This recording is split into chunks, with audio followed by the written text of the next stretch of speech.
estratégia é falar num idioma que ele entende, né? E num horário que ele gosta de ver, né? Então, o futebol é o horário mais eclético da televisão brasileira, né? Porque a gente fala, não, futebol é de homem. É de homem sim, porque o homem não desliga a televisão naquele horário e a mulher termina vendo, né? A mesma coisa acontece com a novela, certo? Porque o homem fala, não vejo novela, né? Mas vê sim. A mesma coisa acontece no futebol. E no futebol é onde estão, né, esses encanadores, os lojistas, o pessoal que trabalha na construção civil, a mídia correta, a mensagem correta, agressiva no ponto de mostrar inovação, de mostrar... Talvez eu diria que a única campanha, o único comercial agressivo, se a gente poderia chamar de agressivo, que a gente fez, foi o primeiro, né? Onde a gente colocou um tigre na tela de televisão e colocou um vendedor do lado, mas de maneira muito respeitosa, né? A gente falou, olha, é fácil para um tigre chamar todo mundo de mico quando não tinha um concorrente à altura. Mas agora chegou no Brasil a Amanco, que é líder internacional, que é uma empresa na América Latina. Gente, todo mundo entendeu que era o concorrente da Tigre, né? Essa campanha já é da sua gestão como diretora de marketing? Foi a que eu fiz. Foi a que você fez. Então, agressiva, sim. Agressiva no sentido de que você... Teve personalidade. É isso teve que eu quis personalidade. Dizer, não de Agora, ofender, né? eu acho muito mais agressivo quando você fala que o produto do concorrente é um mico. Eu acho isso muito mais agressivo. Esse tipo de comunicação a gente não faz. Isso, né? Vocês não recorreram Contra isso não, né? Contra algumas coisas pontuais sim, porque contra as inverdades a gente tem que recorrer, né? Às vezes a gente ganhou, às vezes a gente não ganhou.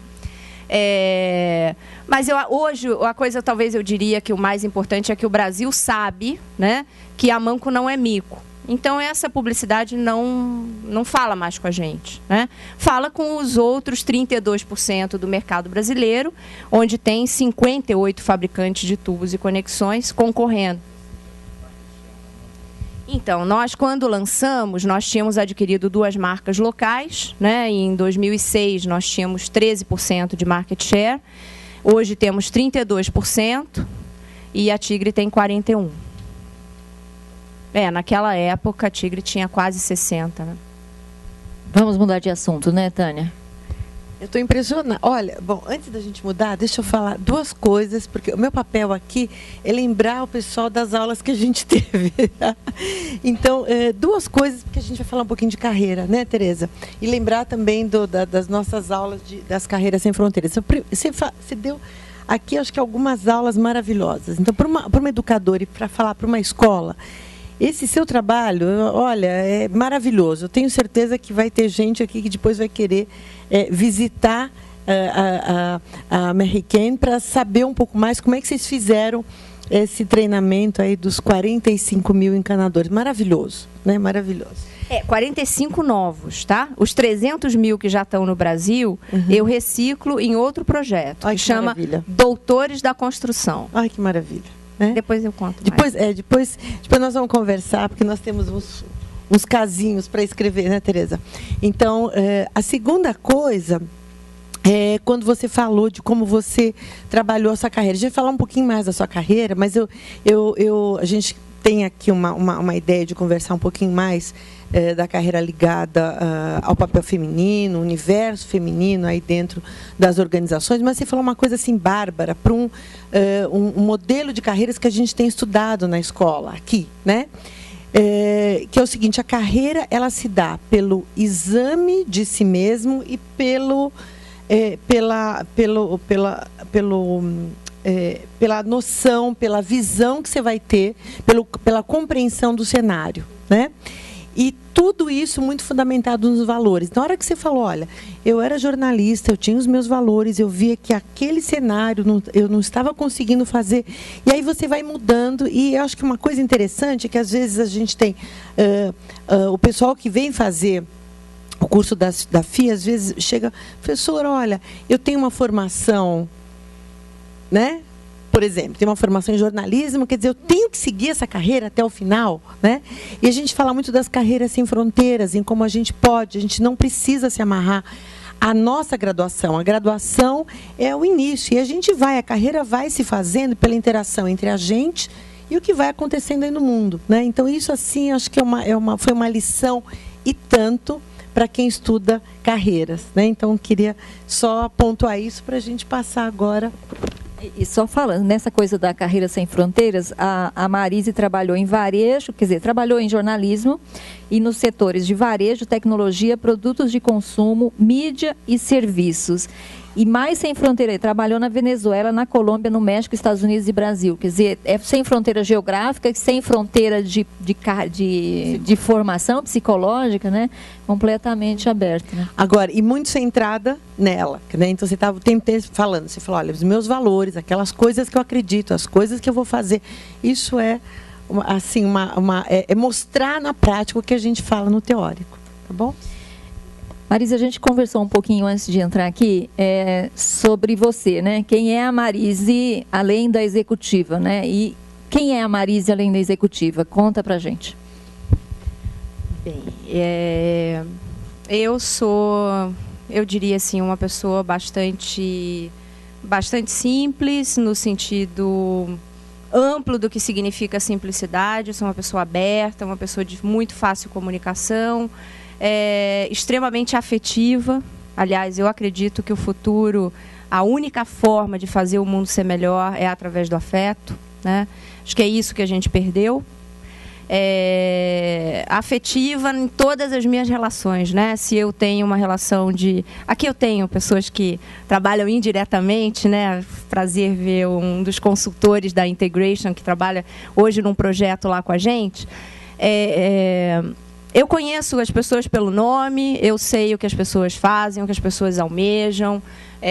Eu acredito que você, para poder trabalhar, para poder conviver, você tem que saber o que move as pessoas que estão ao teu redor, né?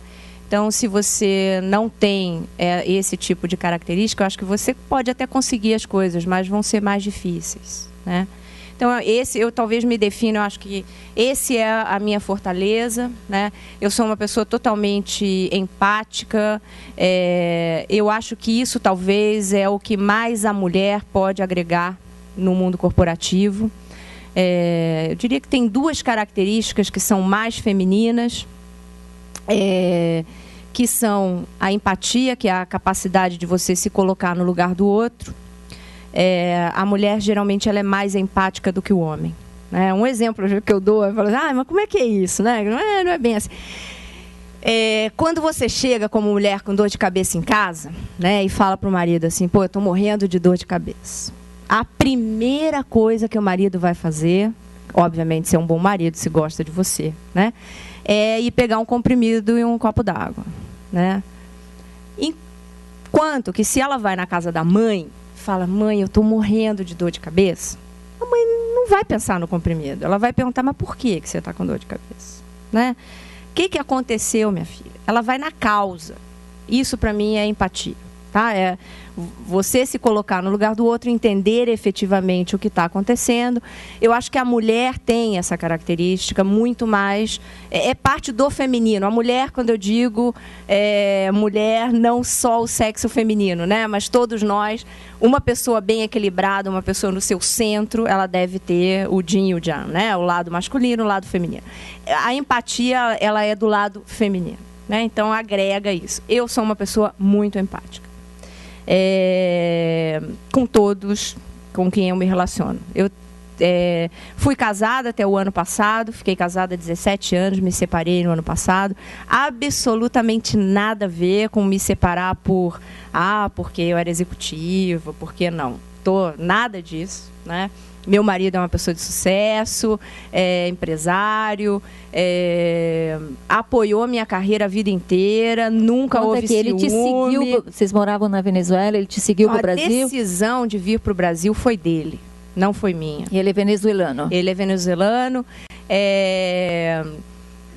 Então as pessoas falam, não, mas se a pessoa se separou, é por causa da carreira, é porque virou presidente, se separou. Não tem nada a ver com isso, né? Meu marido entrou na linha de desenvolver uma empresa no segmento de esporte, se deslumbrou com o esporte, decidiu fazer corrida de aventura pelo mundo inteiro, né? E aí, obviamente, vai ficando mais difícil manter o casamento, né? Mas, assim... Como toda mulher, a presidente também chora com separação? Foi assim, nossa, eu diria, talvez o maior desafio que eu tive na vida, né? Porque primeiro foi uma coisa inesperada, nunca falamos sobre separação e de repente, né, veio aquela coisa do, eu estou mais afim de viajar pelo mundo, fazendo corrida de aventura e tal. Eu não sou de corrida de aventura, né? Eu não vou te acompanhar na corrida de aventura. E aí decidimos separar, né? Vocês têm uma filha, né? Temos uma filha, ela tem 12 anos. Eu sou mãezona. Né? Mãezona, o que eu chamo de mãezona? Né? Aquela mãe que nunca faltou a uma reunião de escola da filha. Nunca.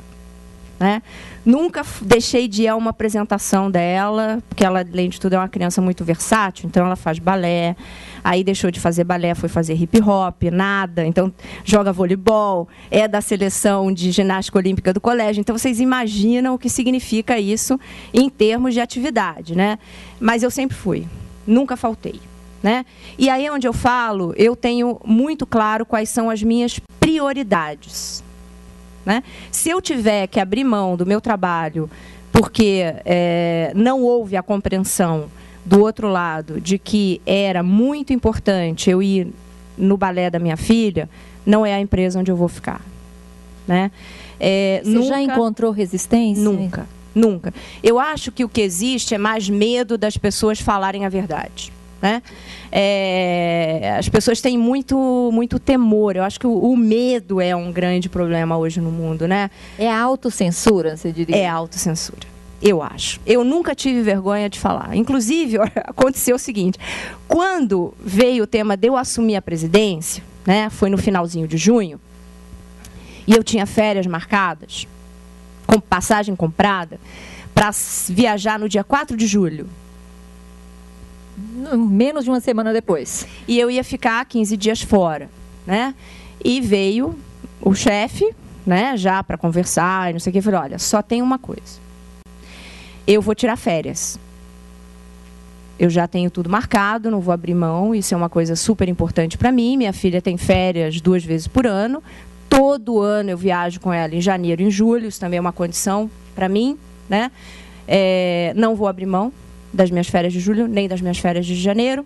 Se isso está bem para você, não tem nenhum problema. Está tudo legal na empresa, eu posso acompanhar por telefone, se tiver que acessar um e-mail, não vai ter nenhum problema, mas eu vou sair de férias, isso é inegociável.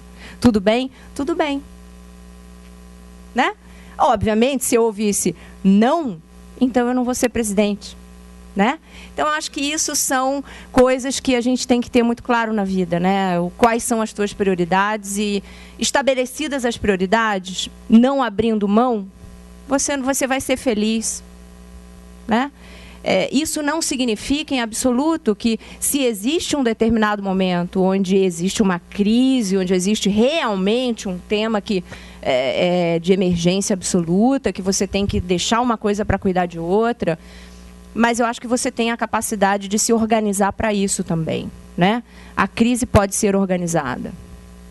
Eu acredito nisso, né? Eu sou uma pessoa bastante organizada também na vida. Então, e eu acho que isso para a mulher, hoje, quando a gente fala de carreira, eu vejo que existe ainda, né? Pelo menos eu sou muito questionada sobre isso por jornalistas, né? Quando fala, mulher na presidência, chove jornalista, porque quase não tem, né? E a pergunta que geralmente fazem como que você consegue não só conciliar esse tema pessoal, mas como você consegue se manter dentro de um ambiente totalmente masculino, como que é e quais são esses desafios, né? E o que eu vejo é que, assim, eu nunca vi diferença, né? Eu acho que a diferença está na nossa cabeça mesmo, né? Na forma como a gente educa os nossos filhos. Eu fui educada de que eu era igual ao meu irmão, né? Da mesma maneira que eu tinha que